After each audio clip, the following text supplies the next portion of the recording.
This is the Million Dollar Rap Podcast.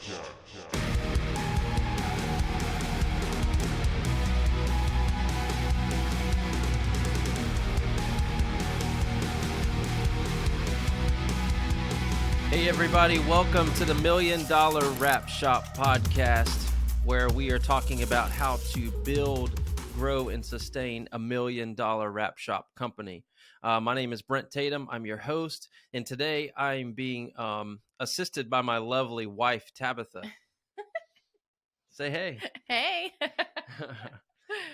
So we started this podcast because I wanted to give insight as to what it takes to build and grow and sustain a $1 million rap shop. It's something we've been able to do from the ground up. And so I wanted to, help others who are wanting to do that and hopefully give them some insight into the industry. A little bit how I started is I grew up in the sign industry. My dad had a sign company for 30 some odd years. And from the time I was 12 years old until, right out of high school, I worked for him. Mm-hmm. And I learned how to hand letter. I learned how to use the first, vinyl cutters that came out onto the market, and then on to the digital printing that we see today. However, we did not do vehicle wraps. That was something that really wasn't available back then. The technology was kind of just getting started around early 2000s. So what happened was my dad sold his company in 2001. And I went to work for other people for a few years. And then I eventually got a job working at a wrap shop to manage it, who did NASCAR. And so, I started doing NASCAR and designing NASCAR wraps and installing NASCAR wraps and managing this guy's company. And lo and behold, 6 months later, after my wife and I had just been married, we moved to South Carolina. We had been here for 6 months, and then he decided he was going to sell out to a distributor. Bum, bum, bum. Yep. So that took me out of a job. So, we had a choice to make. It was either try to find another place to work at, or let's try to jump out and do this thing on our own. Right. And so that's what we did. Mm-hmm. Her and I together, we made the plan that we were going to take what savings that we had, scrounge it up, and start this wrap shop, and it's called Wraps Inc. So we also had some investors, a investor who was a family member, and I remember him approaching me whenever he found out we were opening the shop, and he said, hey, I want to help you out. Here's $5,000. Right. Which was huge. At the time, I thought yes. I mean, we struck the lottery. In 2006, whenever I decided to open, $5,000 was a ton of money to me. Right. Now I spend that in 30 minutes on a couple wrap kits. And so he gave us the money. We got it. We secured a building first. Right. We then secured some material, and we had to find our first printer. Right. Which turned out to be a journey and, a big, long fiasco in the end. So that's kind of my background. Whenever I first opened, we did start primarily NASCAR because those are the relationships that I had from the Which previous was really company. Fun. Yeah. And I loved it. Because you went from a sign shop that your parents had to something that was really exciting to you. I mean, it was like you had hit the lottery. You were so excited. You're going into the pits. You're wrapping these race cars, and you're seeing all the famous drivers. It was pretty exciting times. Yeah, it was really cool. And, I was really into racing at the time. So it was just, we were in heaven. We thought, okay, this was our niche. This is what we were going to do. We service NASCAR and other racing series. So, and you didn't think at the time that you would need any other kind of local business because that was sustaining the business that you were starting. Oh, yeah. Yeah. And so at the time we had all of our eggs in that basket, right? Doing NASCAR stuff and racing stuff in general, if you're a graphic shop, it's very fun and it's rewarding to see your stuff, going around the track on TV or, on a big, huge race hauler. The problem is and if anybody out there does these types of graphics, it's always last minute. Mm-hmm. The graphics guy always gets the last heads up as to what's going on. I can remember we would be at the shop at, I don't know, maybe 3:00 or so. And then I would get a call then we were doing some work for Dell Jr. Motorsports, actually. And we would get a call from one of their people, and he would say, hey, our car has a photo shoot tomorrow at noon. Can you come and wrap the car tonight? And this car, we had maybe been working on the design a little bit, but usually it's last minute, and it's a deal that has just happened.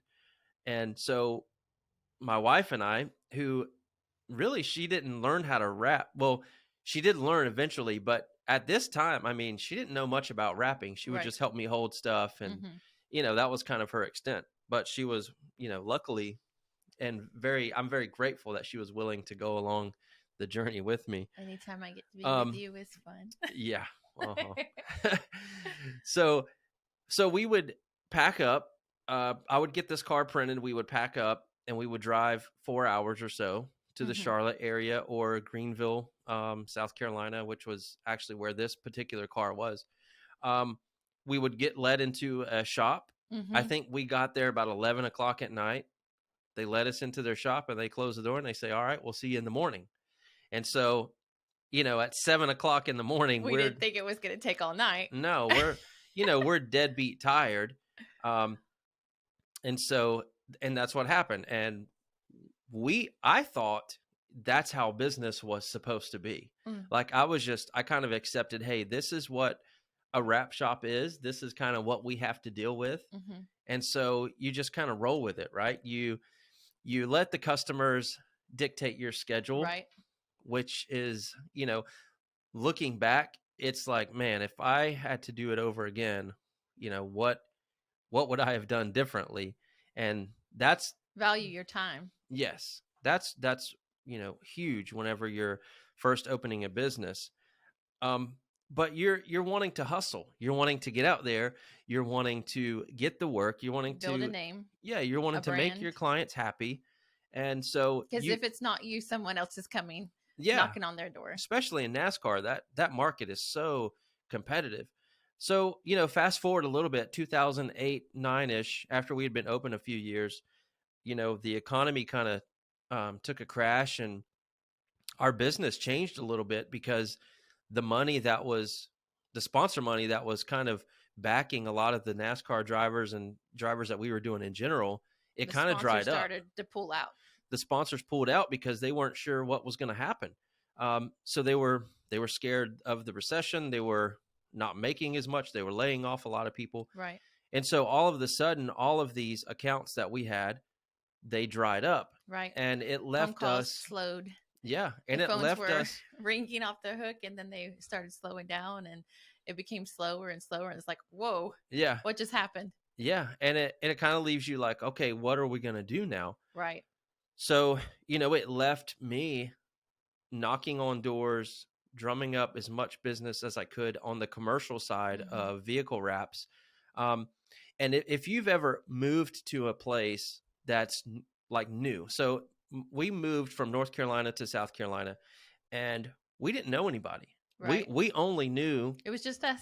We only knew the people from my previous job, which, weren't a help anymore, and our NASCAR customers, and maybe a couple locals. But, we're so busy working, we didn't have time to network or do any of this other stuff to get to know people locally that had commercial businesses like the HVAC, the plumbing, these different businesses that keep you sustained whenever you're in a rough spot with like a NASCAR or another entity that maybe dries up a little bit and you're having to pull from another market. And so, we hustled. That's what I did. Whenever I first started, my wife actually wasn't working with me or working for me. She would help me if we had to go do some of these overnight jobs or whatever. She would come, but it was just me. And so answering the phones. answering the phones. Invoicing, Yes, I did everything. installation, design, print, laminate, Yeah, I did it all. everything. I did it all. You were a one-man shop. Yeah. And, when it first started, I loved it because I was doing what I wanted to do. I had my own schedule. Right. So I thought I had control of a little bit of my time, Right. which I would see dwindle away eventually. And I was living the dream. I thought, man, this is awesome. Well, what happens is whenever you're doing it by yourself, eventually you're going to have to hire someone, right? Right. And so kind of what I did that was totally wrong is I hired the wrong person. The first person I hired was not the right person to hire. And so it eventually made more work for me instead of less work. Yeah. And I remember those days where you were working all day. Yes. And then you'd come home, we'd eat dinner together. You'd make sure, because I hated going to bed by myself. So you'd always make sure that I was safe going home, go to sleep. And then you'd go back to work and you'd work till, sometimes you would work around till the next morning, till 8:00, and you just stay all night. And then sometimes you just come home, take a shower, and then go back. So your schedule was really running you, and you weren't really running your schedule. Exactly. And so, that's something that it was fun at the time. But looking back, I feel like the times that I stuck my neck out and broke my back for customers, which is a good thing if you do. It's not a bad thing to do that. But you have to find a balance. Find a balance and prioritize not only your time, but your health and your business itself, because you're so busy working in your business, you can't work on your business. Right. Which are some things we're going to get into in the future. But tell a little bit more about, before we get that far, tell a little bit more about your business then to present, so that we can get into some of those fun things that we wanted to discuss today, which is what you would do differently. Yeah. So, like she said, I would work during the day. I would sell the job. I would design the job. I would print the job. And then I would go home, eat dinner. I would come back probably, 8, 9 o'clock at night when everything was quiet. The phones were quiet.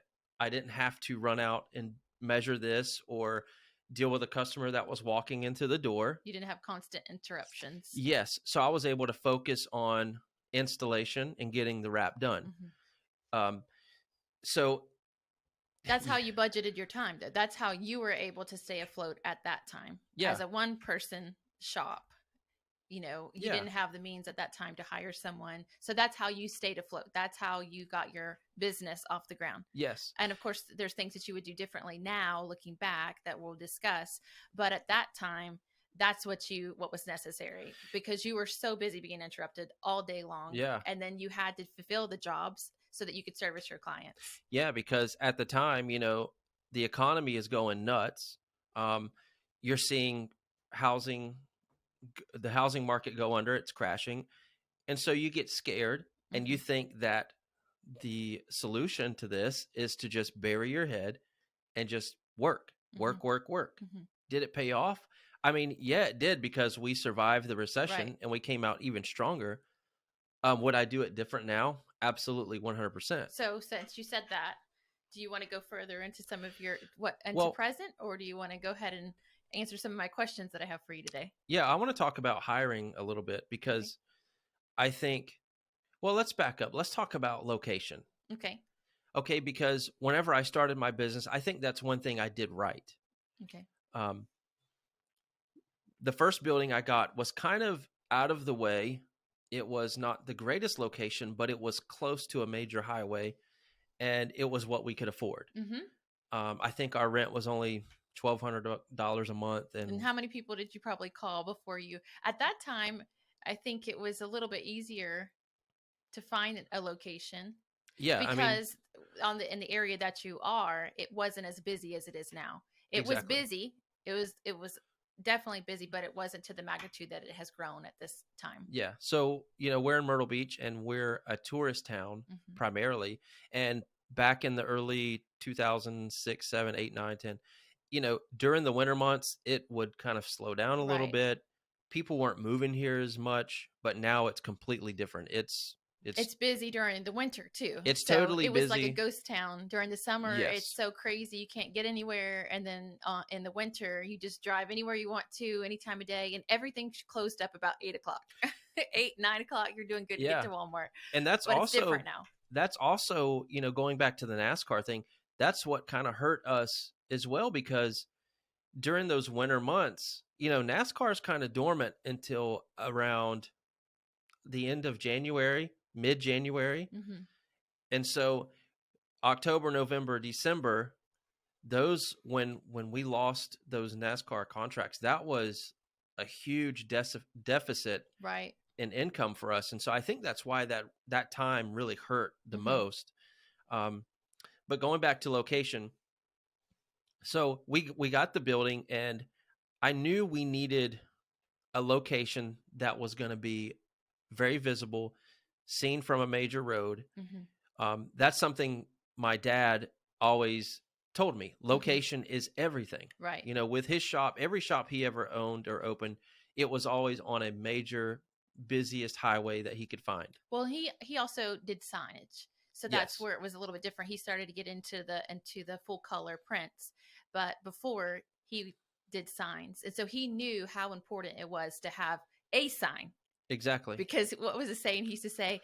No sign was like a sign of no business or something like that. I can't remember. Yeah, what business without a sign is a sign with no business. Right. And And so he knew that if it's not visible, it doesn't make a difference. And Yes. and so you learned that from a young age. Yeah, and so and I knew it was important because I didn't have a lot of money to spend on marketing. Hmm. I didn't have a lot of extra money to spend on a billboard, or internet marketing really wasn't as big as it is now, but I just didn't have the extra money to put out all this other marketing. Right. To say, hey, Nor did you have the time. yeah, To be honest, I mean, that's right. You were just getting. That's a great point, Yeah. because you don't, when you're first starting up, you don't have the time, Hmm. and you really don't have the extra marketing funds. Right. Most of my marketing budget were just the wraps that we were doing, because people would say, hey, who did your wrap? Right. And then that's how we would get our business. Which is why you did such a great job at servicing your clients. Yeah. Because if you can service your customers really well, then they're going to keep coming back and they're going to recommend you. So do a good job. Yeah. Whatever you do a great job. And so we had the opportunity to move to a building that was less than a mile away, but was directly on one of the busiest, the major highway, the busiest highway that was here locally. And so it was a huge step for us. Right. It was double the rent, which was very scary. Yes. Because it was either going to make us or break us. Yes. And, I knew that we needed this location. Right. So we made the jump. You had outgrown the location that you were at. Yep. We were just kind of, coming out of our infant phase, and we were like, okay, this is serious. Right. I think we can make this work. So let's do it. I think it was only a year after business that we were opening. Because it was time for the rental agreement was coming due again, and to sign another lease. And so that's when we decided that we saw a location that was on the highway, like you said, not even a mile up the road, half a mile maybe. Yeah. And that came available. But when we first moved in, what happened? Did anybody walk in? No, it was scary. When we first moved in, we were like, okay. And then we're sitting there. We were thinking we were just going to get people coming in out the wazoo. They're just going to start walking in the door. Yeah, we got our, we wrapped the windows, we put our signs up, and we were like, okay, we're just going to get traffic flooding in. Right. The first week or so, it was like a ghost town. And so we got a little nervous. We got really scared, and we're like, did we make the right move? Right. But something inside of me still said, hey, you did make the right move. Because if you did good and you were growing in a location that you weren't seen, then, I mean, if you're going to be seen, of course you're going to grow. If you're still delivering a stellar product, service, you're going to grow. And that one move really set us up for where we're at now, because we're actually right next door to that same shop, but we're double the size actually triple the size, just about. Mhm. And we still get customers that come in every day, and I say, we try to make a point as to when someone comes in, we're like, hey, how did you hear about us? Which is very important. Yeah. And they say it's imperative that you know where, if you are spending marketing dollars, it's really important for you to know where people are seeing you at. exactly. And if you're not spending marketing dollars, you want to know if they're seeing you off the road. Exactly. So you were to ask, I'm sorry. So 80% of them still say, we drive by your building every day, and we decided to stop in. Right. And so it paid off. Did I spend extra money to get them to come in the door? No, I didn't, because the building speaks for itself. Right. If you do it right, okay, you have a professional looking location, Mhm. and our building has been here with our advertising for 15 years. So they see that building, they see that business there for that long of time, that So length they of think time. they must be doing something right. Exactly. And so it gives them comfort Mhm. to know that you're going to handle their business, Right. and that they can trust you, They can invest in you as Yeah. a business as well, because and that you you're have not staying power. and you're not going to be gone, next day. It's you're not a fly by night company. Right. You're somebody who's a staple in the community, Mhm. and who is serious about their clients and about their business. Mhm. So listen, location is everything when you're first starting. But you had a chance that Yes. you could have bigger, with more bays, more space. Yes. That was off the beaten road. Yes. And so tell us about that. So, her and I were talking.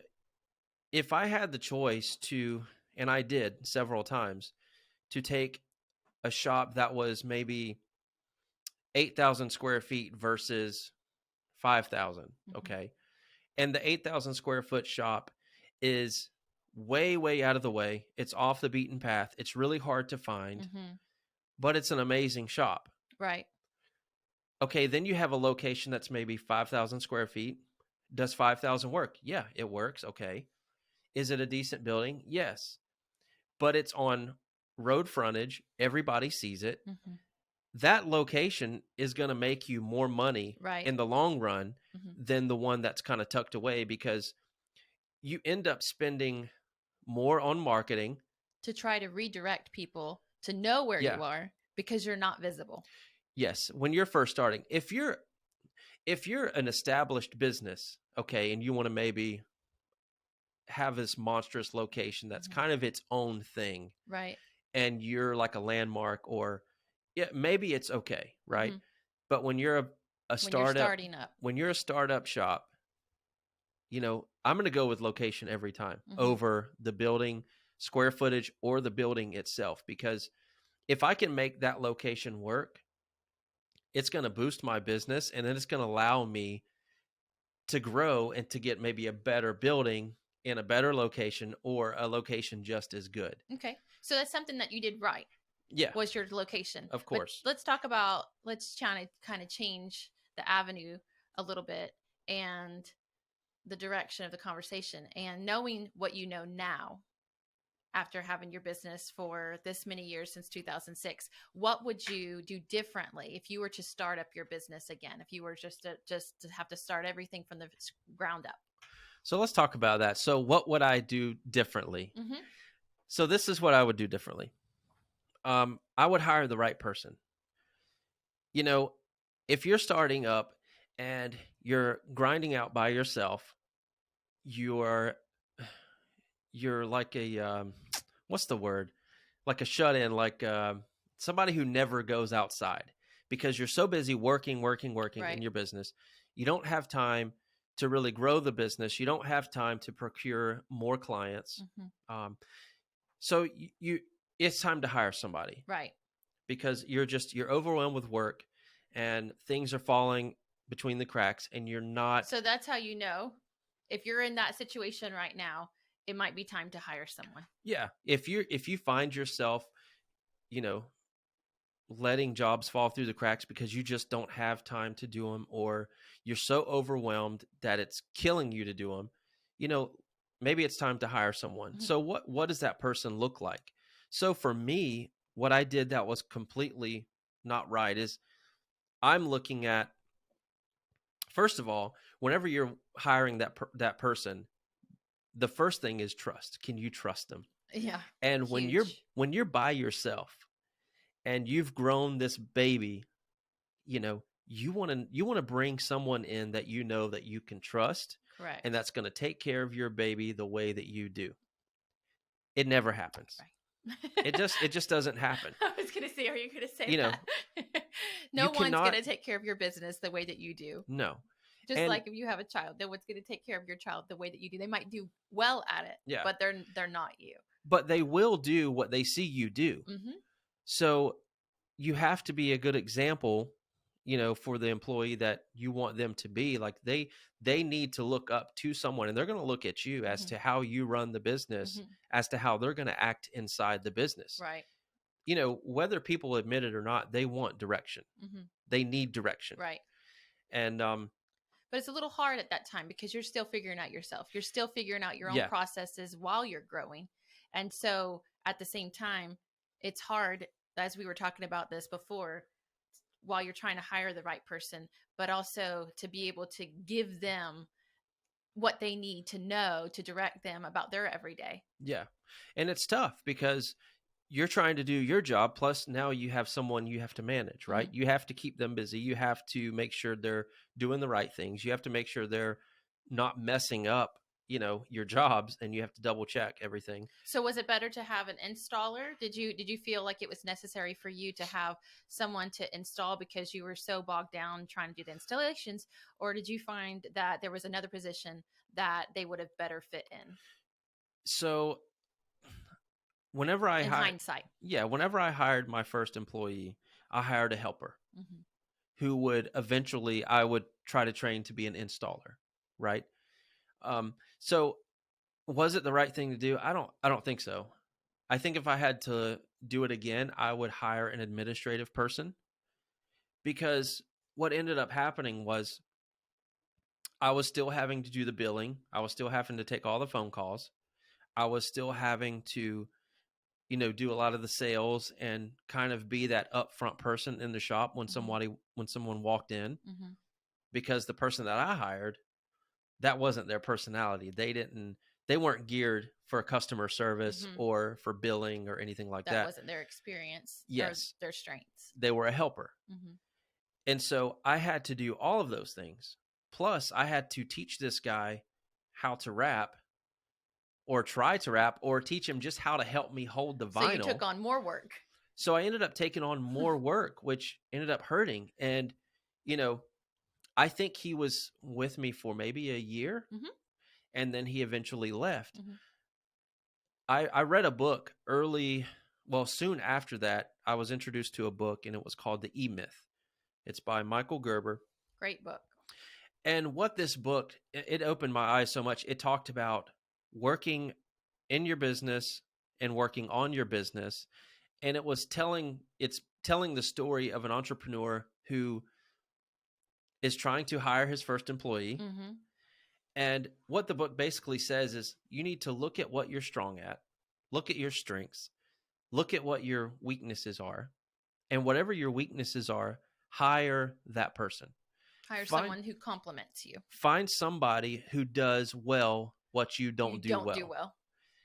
And what happens is it balances out the business. Right. Because now you have someone who does well at billing and administrative stuff, and then you do well as an entrepreneur and designer and wrap installer, and you can work together. So that book changed the trajectory of how you ran your business. 100%. And I still go back and read that book every once in a while, because it just, whenever you're hiring someone, it's so important to know what you need, and not just somebody to, just not a warm body to fill a space, because it's very important whenever you're hiring that first person, that it's the right person in the right position. Yes. And whenever you're hiring that first person, don't just don't just take the first person that says, "Hey, I need a job," and Yeah. you're so eager. You're like, I need help. "Awesome, somebody's going to help I'm me drowning. do this." I don't even know how to hire. Yeah. I think that, and that's something that we're going to discuss in the future episodes that you're Yeah. going to be doing, because hiring, as you're touching base on it right now, but it's something that there's so much more to it. Exactly. And so I was so eager just to hire somebody, because I was like, man, I just need some help, you Mhm. know, and you end up hiring the wrong person. And that's what happened. In hindsight, I would have hired an administrative person to take some of the weight off of the things that I didn't do well, the things that took me the longest to do, Mhm. like taxes and doing all this stuff. You know, I hated paperwork. I still hate paperwork. Yeah. It's just not fun. You know, I'm a wrap designer and a wrap installer, and that's what I enjoy doing. Right. You know, You're creative. yes, because this So is what trying happens. to do the administrative part is a process that you have to work at. Yes, and what It's happens? not a natural gifting. What happens is over time, you start to hate your business because Wow. you get burned out, and you're not doing the thing that you enjoy doing anymore. Right. You're doing a job that you have no clue how to do, and you're just struggling through it, and you're not enjoying work anymore. Right. It's I not remember- fun. I remember when you were going through that. Yeah, it's not fun. And But you did, when you read that book, it was like an eye opener. yes, And it was like, wow, it was a check. And it was what you needed at that moment. yeah, And that's one of the reasons that you're doing these podcasts, correct? yes, because I just want to let people know, hey, these are some of the mistakes that I made and that we made as a company, or these are some of the things that we did right. Mm-hmm. And so I just want to highlight these things, and I enjoy helping people. Mm-hmm. That's just part of my nature. I'm a people helper. I enjoy it. I love when I can help somebody. It's fulfilling, and I feel like I want to give back to the wrap industry because it is so new. it's And that's very one of the new. things that we've discussed before, is that because it is still a new industry, there's so much learning that and sharing of Yeah. information so that the industry itself can grow. Yeah, I mean, for instance, whenever I started, we didn't have we didn't have tools, we didn't have magnets, we didn't have like the wrap sticks or the I roll. remember when the Rolly Pro came out, and we were just like, Oh, yeah. because before it was like, It was a game changer, I was able to throw away my rivet brush, and it was amazing. But we didn't, when I first started, I didn't have that. Right. If you started around the early 2000s, you didn't have that stuff. You had a squeegee and you had an Olfa knife, and that was it. And talk about estimates. What do you mean? Whenever you were trying to do estimates, and you're trying to estimate square footage, and they didn't have templates. Yeah. You were going off of the picture of the car. You were Yeah. measuring. That's before they had the square footage, and they came out with I forgot what that program was that we started to use. Oh, yeah. And it only had a certain amount of vehicles loaded. So then from there, you're still trying to figure it out. It was called the Rapulator. Yeah, I remember plugging it in, and I was like, It was, is it a long bed or short bed? Is Yeah. is it the cab? No cab. Is it the roof? No roof. So yeah, Pro Vehicle Outlines had their templates, but I didn't necessarily like their. They didn't look that great. I still don't think they look that great. The Photoshop templates that are out now, they look way better. They're much more appealing to the client, and it just gives a better aesthetic overall. But yes, those things like we didn't have, and so if you're starting now, you have so many resources and Right. tools that are popping up everywhere. To get to that. Yeah. That's one of the things that we had talked about before, that you mentioned, that if you could go back and you could do something differently Uh-huh. than when you first started, what would be that thing? Because we were talking about all the available resources that there are, Yeah. and that you didn't even know of. Well, at that time, there wasn't a lot available. Exactly. But as the industry was growing, how can you know about something that you're not in search of? Yeah. So So what would you have done differently? well, hiring that first person is key because it allows you to free up your time a little bit. Mm-hmm. It allows you to keep the shop open, and it allows you to, when I say keep the shop open, I mean to go to events, Mhm. shows, networking events for the wrap industry. they're starting to happen more now, but they had them back then. They didn't have RapsCon wasn't around. ISA was around. I think there was a few other ones. There was maybe 2 or 3 a year.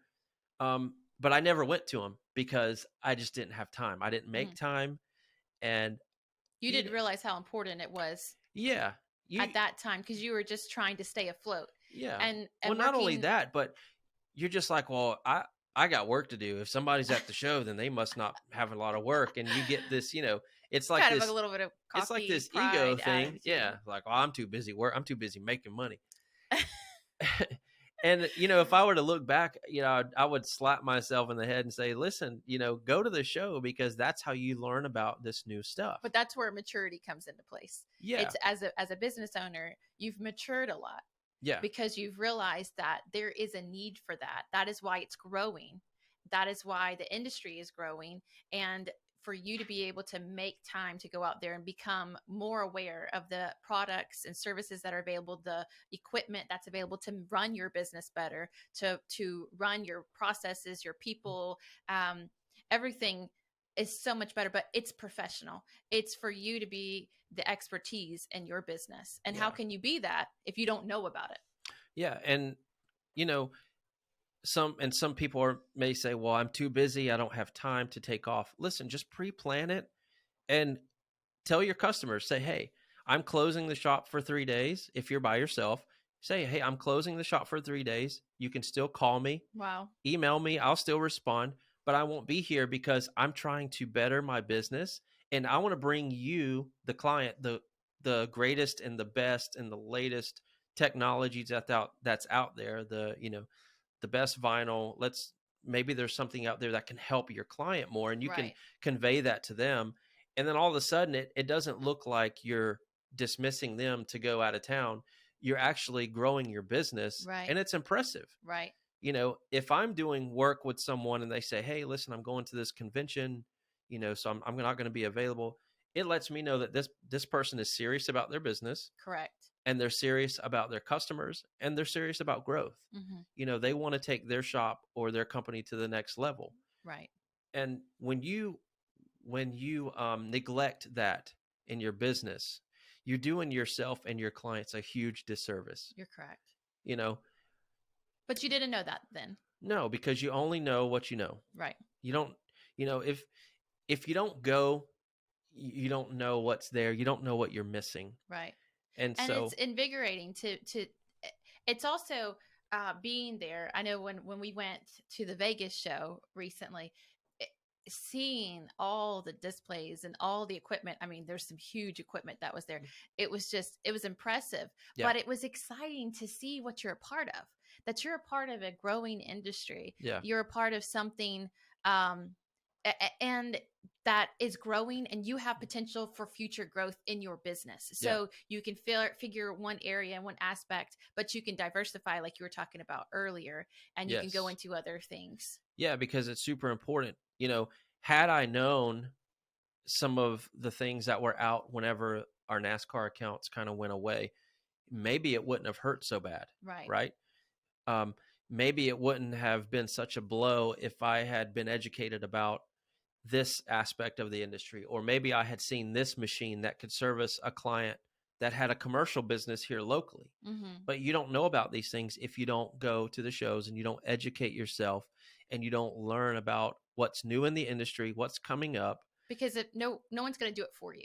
And that's the big thing, is that if you don't make time, if you're so busy running your business and you're working around the clock, you don't have the time to do that. And that's why, like you were talking about, hiring the right person to fill that time. And if you don't have the right person yet, to shut down your shop, to let everybody know, hey, I'm going to go here because I'm going to service you better. I'm bringing you new products, cutting, edge, state-of-the-art technology that's out there. I'm seeing what's available. But you were mentioning about that. So tell me about some of the connections that you're able to make whenever you're at these shows that you go to. So something that just helped us out recently is we went to the show in Vegas. Mm-hmm. It was the Printing United Expo. If you haven't been to that show, it's huge. I think it's one of the biggest that there is. And it's super impressive to look at all these new printers that they're coming out with. It's so great because you can touch, you can feel. Yeah. We got to see the different printers for the direct to garment. That was really interesting. And then you get samples and you get to throw it in the dryer and see how it actually holds up, because people tell you things, but then you actually get to see it for yourself. Well, not only that, but so if you're a small business and you are a one-man shop, or, you only have 3 or 4 employees, they have so many machines now that are automated, that do a lot of automation. It takes the work out of, the employee, and it lets a machine do it, and it frees up your employee to maybe do some other things. And keeps you where you can stay being the visionary of your business, growing it. So recently, recently we went and we had just bought an HP printer, and I had a few questions about some things. And when you're trying to call a company like HP, or you're trying to call these big printer manufacturers, or even some of the distributors that sell them, sometimes they don't know the answers to give you. And so you feel like you're being run around in circles. And it's not that they don't care about you, it's that they just don't know. Right. They weren't a part of birthing that machine. Right. So whenever we went to the Printing United Expo, we actually got to talk to the team that developed the actual printer that we had. And so it was a brand new printer, and I had some questions about it. Well, they started off, we went there to ask questions about a different program that you were using, and we couldn't find the people. So we said, hey, do you guys happen to know where so-and-so is? And they were like, well, we think they already left early for the show, because we were trying to maximize the time that we were there. And then they turned around and they said, so how are you liking your printer? Because you told them that you actually had this printer. And they're like, so how are you liking it? And that's when I said, we didn't go there with a purpose to go and ask them and tell them, hey, I'm having these problems. We just, they actually, again, it's because they were servicing their customer. They were asking, how are you liking it? And that's where. Yeah. And I said, I love the printer, but I have a question about this, this, and this. And they said, oh, wait, let me get so-and-so, because he's actually on the team that developed the printer, and he is our head tech across the entire HP large format printing department. And I was just like, okay, wow. So then they bring this guy out, and I talked to him, and he says, you know what? I think it would be best if I personally come to your shop, we service the printer and we get it running like it should be. And did you expect that? No, not at all. Because you're thinking they're a big corporation, and you're this, you have $1 million wrap shop, but you're not thinking that they would care so much about their product and their customer that they would actually take the time to send someone that's actually helped to create the whole product to begin with. And I never would have had that experience had I not gone to that show. Correct. And you made a lot of connections. And so I still talk to this guy. He still follows up and makes sure that what he did is still good, which is amazing. And then everybody that we talked to, they were so kind. They're so friendly. They're so knowledgeable, and they wanted to help us. Yeah. And that's everybody in this industry that I've met. They're so willing to help one another out. Just like us doing the podcast, we're willing to help out the ones coming up, because I know the struggle of trying to start a business in general, or a wrap business, and some of the things that you're going to face, some of the things that maybe you don't even know you're going to face. So listen, go to the shows and get yourself out there, get educated, go to some of the trainings, go to the business classes that are starting to pop up. Like, those are huge. Yeah. I wish so bad I would have had that whenever I first started. I feel like I would have avoided so many mistakes if I had the tools that we have now as an industry. But on the other hand, I still think our industry is so far behind on education and just, awareness, really. And that's another reason we're trying to help that and try to fill that void, is because we want to be another source for people to come to, for not only just to talk shop, but maybe to get some insight and to help out, Right. But yeah, so just, make sure you're going to the shows, make sure you're networking with like-minded people. Correct. Most places that you talk to, they're not out to eat your lunch. Yeah. They're not out to get you. They're not, I was so protective of everything whenever I Mhm. first started. You're so protective whenever you hire the first person. You don't want to go to the shows because you're afraid somebody's going to see what you're doing and then they're going to copy it. And then, Mhm. you know what? It's everybody helps everybody grow. Mhm. And that's how it is. Iron sharpens iron. So, Correct. get around some other wrap shops, go visit them. Right. You'll probably find a few friends who can help you out of a jam whenever you're in need. And going to those shows is an easy way to do that because everybody in the industry is in one building at the same time. Mhm. And I would say not everybody, but I'd say 90%. Okay. Yeah. And it's just a huge help. So if you take nothing away from today's podcast, Mhm. it would be, go get out and go to the shows. Mhm. That's probably one of the biggest things I wish I would have done Mhm. early on, other than hiring the right person, Mhm. because hiring the right person allows you to do that. Mhm. And then going to the shows will get you more education. It'll inspire you. It'll help you grow your business, and it'll let you see what's out there. And honestly, it'll let you see what isn't out there too. Maybe Mhm. you can fill a void somewhere. Yeah. I mean, there's so many innovators popping up everywhere, developing new tools and new software, new training classes. How will you know if you don't go? Yeah, If your head is stuck in your little zone in your area and you can't come up for air to take a look around. yeah. Let's talk about what's coming up in the next segments. So on the next thing, we're going to be talking about a lot of different things because we're going through what it takes to grow, build, and sustain $1 million wrap shop. So a part of that is going to be equipment. Okay.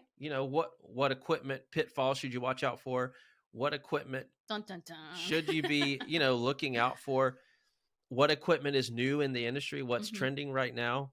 We're gonna Logo, talk about taxes, logos, and branding. I mean, I don't know about you guys that are listening, but when I first started, it took me forever to figure out a logo. And I think I've changed it like 5 times Mm-hmm. because, you're a designer. I'm a designer at heart. That's my first love. That's what I enjoy doing. So when you're a designer, when you design your own logo, it's the hardest thing to do because it's never good enough. Mhm. It's never good enough. And you always look at it and say, I wish I would have done this. I wish I would have did this. But so that's something you're going to talk about in the future episodes. Yeah. Is talking about logo design, equipment, Tackle that buying stuff. your first equipment. Yeah, tackle that stuff location, first a little bit before deeper you into get it. before you get started. We're going to bring in clients also and have a view from their perspective That's pretty cool. as to what they think about the wrap industry and maybe how it has helped their business grow. And maybe some voids like you were talking about that could be filled. Yeah, exactly. Because, the more you know, the more you can grow your business and the more you can get out I like there. that. The more you know, the more you grow. Yeah. I mean, I didn't want to be that cheesy about it. Well, I'll be it for you. But yeah, so we have some really cool episodes coming up. So thanks for listening today. Yes. I think we're going to wrap it up here. Looking forward to the next one. Go out to the shows, hire the first person, make sure they're the right person, do some research and figure out who they are, do some of the disc profiling. And we're going to be talking about some of that stuff too, about, different personality traits and what positions they should fill and all that stuff. But we will see you next time. Yeah. And thanks so much for listening.